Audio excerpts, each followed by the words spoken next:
The US Open is taking place at the legendary Shinnecock Hills golf course in the iconic Hamptons. And that inexorably evokes images of luxurious mansions and an exclusive real estate market. So how is the US Open impacting all of it?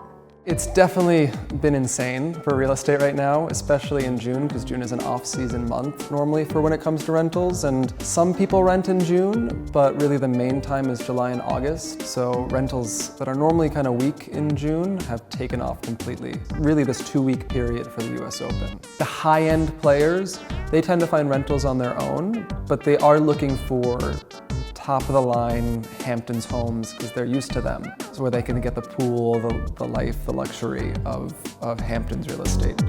Doug, how much?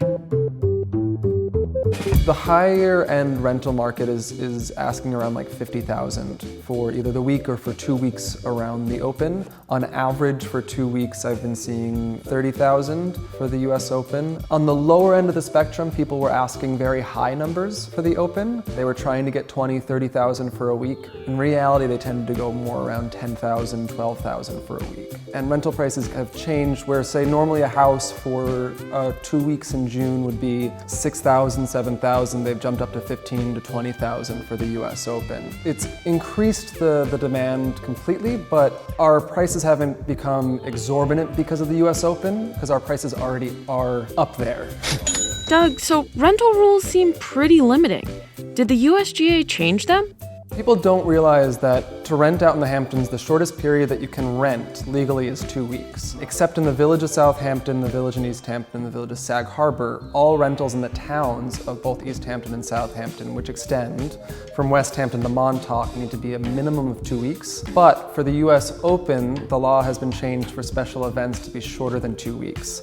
And it's literally, I think it started June 6th, and it goes to June 18th. That allows the rentals to just be a week or so. It's been really exciting to have the US Open here. They had the first one in the late 1800s, and they started coming in the 1900s, and they're already planning for 2028 to be back. Let's hear some of that fun stuff.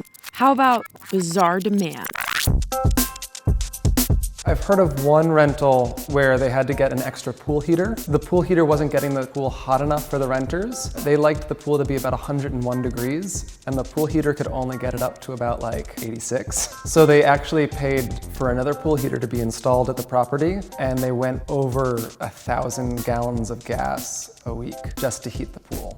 And they happily paid it. People are their own story and dealing with different personalities, but that's actually the fun in the game.